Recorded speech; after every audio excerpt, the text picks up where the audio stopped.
Hace más de 3000 años, en la tierra de Canaán, alguien levantó estas piedras. 10 piedras colocadas en fila, en orden, como si obedecieran a una lógica que hoy ya no sabemos descifrar. No sabemos quiénes fueron, no sabemos qué ocurrió exactamente aquí, pero nada parece casual. Lo único seguro es que estas piedras no fueron levantadas para ser olvidadas. La primera posibilidad, traída por uno de los primeros arqueólogos que excavaron aquí en la tierra de Israel, llamado Macalister, es que estas piedras que podemos ver aquí son lo que en la historia y en la investigación histórica se ha llamado matzebot, que es el plural de Matzebá, en hebreo, que significa una piedra erguida o un lugar alto, en donde había una especie de lugar conmemorativo para conectar al hombre con la santidad. ¿Qué es entonces una Matzebá? Para entenderlo mejor, podemos ver aquí esta piedra erguida, esta piedra levantada. Esto es una Matzebá. Y como esta piedra, se han encontrado aquí en Gezer 10, colocadas una, como vimos, al lado de la otra. ¿Qué significa? En el texto bíblico podemos ver múltiples ejemplos de esto, de cómo los antiguos patriarcas de Israel levantaban este tipo de piedras, llamados lugares altos, para conectarse con la divinidad. Ahora, no son simples estructuras arquitectónicas, no es solamente por una cuestión de estética, es porque este tipo de piedras ayudaban a santificar el lugar. Puede ser que en este lugar los antiguos habitantes cananeos de aquí hayan tenido algún tipo de encuentro con la divinidad y hayan querido santificar el lugar, y para santificar el lugar colocaban este tipo de piedras que los ayudaban a conectarse con algunos de sus dioses, que eran los dioses que existían en la antigüedad en el panteón cananeo. Y los habitantes de Gezer eran parte de todo este ecosistema religioso al cual pertenecían también nuestros patriarcas, que se conectaban de esta forma con la divinidad.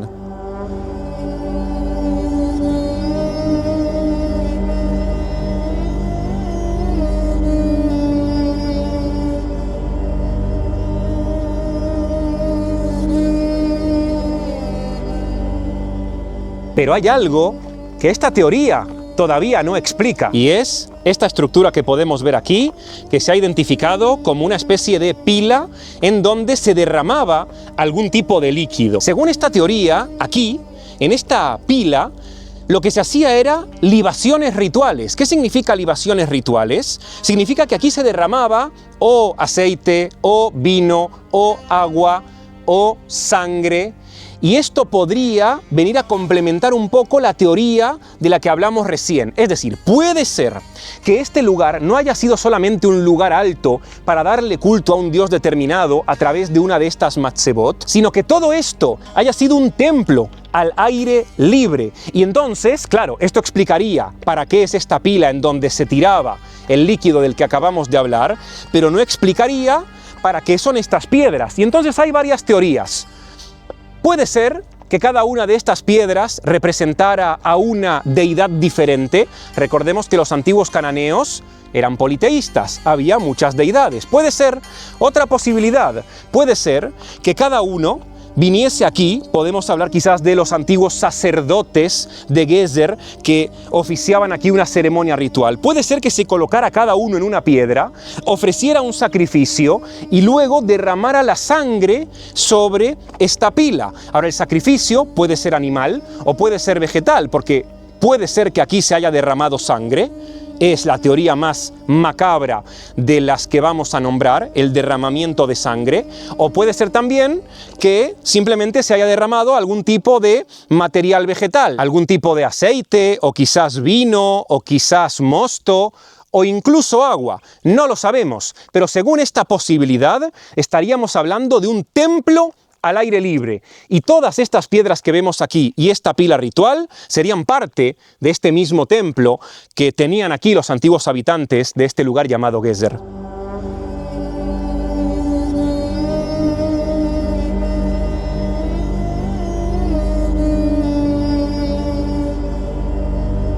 Otra posibilidad presentada aquí por los arqueólogos es que estas piedras que podemos ver aquí no serían necesariamente dioses o divinidades, o no funcionarían necesariamente como elementos rituales dentro de una ceremonia litúrgica religiosa del periodo cananeo, sino que representarían un pacto entre o 10 personas, o entre 10 clanes, o entre 10 ciudades diferentes que vinieron aquí a Gezer, que podría haber sido quien lideró ese pacto, quien lideró esa alianza entre 10 clanes o entre 10 tribus o entre 10 ciudades diferentes, y aquí en Gezer se renovaba cada cierto tiempo ese pacto y cada una de las piedras representaría a una de las partes dentro de esa alianza. Podríamos hablar incluso quizás de una alianza regional o una alianza internacional, no lo sabemos, pero es una posibilidad bastante interesante. Y de hecho, también de esto podemos encontrar ejemplos en el texto bíblico.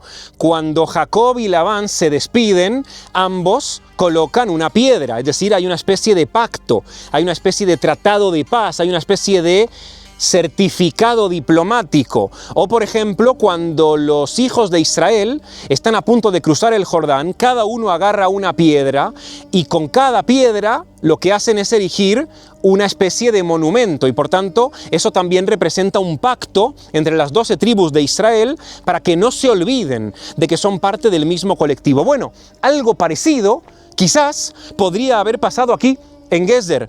Quizás iban a librar una guerra en contra de algún enemigo y se reunieron aquí para, antes de salir a la guerra, sellar una especie de pacto y de esta manera forjar una alianza entre varias ciudades. Esta teoría, en la actualidad, es la teoría que mejor aceptación tiene dentro de la investigación histórica, dentro del mundo académico.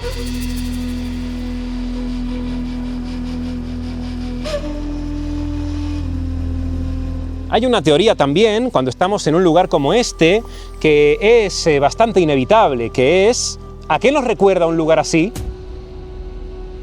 Efectivamente, nos recuerda a un observatorio astronómico. De hecho, justo aquí arriba, aunque todavía es de día, podemos ver ahí nada más y nada menos que a la Luna.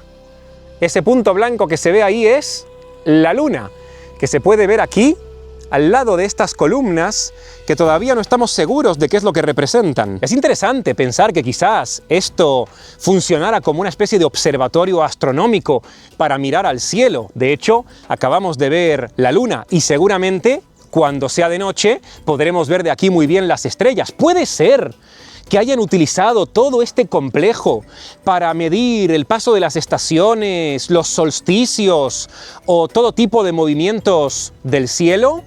Como teoría es muy interesante y también muy atractiva, sobre todo porque la podemos conectar quizás con otro hallazgo arqueológico que se encontró aquí en Gezer, que es uno de los textos en hebreo más antiguos jamás encontrados, llamado Luach Gezer, que es el calendario de Gezer, que es un calendario agrícola que marca el paso del tiempo. Puede ser que la gente de aquí de Gezer haya estado tan preocupada por el paso del tiempo que esto haya sido un observatorio astronómico. Como teoría es bastante atractiva y bastante interesante. Sin embargo, vamos a reconocer, vamos a ser completamente sinceros y vamos a reconocer que en la actualidad la investigación histórica al respecto de este lugar tiende a desechar principalmente la teoría del observatorio astronómico, aunque a mí me resulta muy atractiva, y prefiere quedarse la investigación histórica, la investigación académica, con alguna de las otras teorías que ya mencionamos.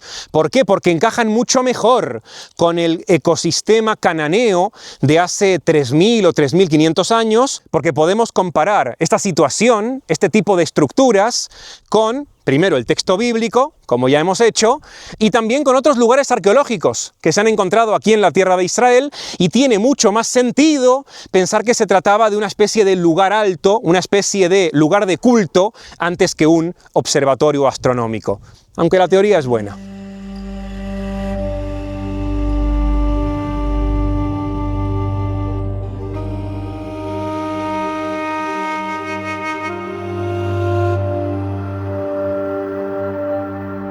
Y ahora es el momento de ustedes. ¿Cuál es la teoría que más les gusta o con cuál de las teorías que expusimos se quedan. Un lugar alto, una matzebá, para conectarse con la divinidad o con varios dioses. Un lugar de sacrificios en donde la pila era utilizada para tirar en ella algún tipo de líquido. Un observatorio astronómico o quizás un lugar en donde se sellaban pactos entre varios clanes o entre varias ciudades. Dejen aquí en los comentarios cuál de las 4 teorías expuestas les gusta más, o quizás pueden proponer también una quinta. Déjenlo aquí en los comentarios y por supuesto que denle like al vídeo y si por algún motivo extraño no están suscritos, es gratis, no les cuesta nada y a mí me harían muy feliz.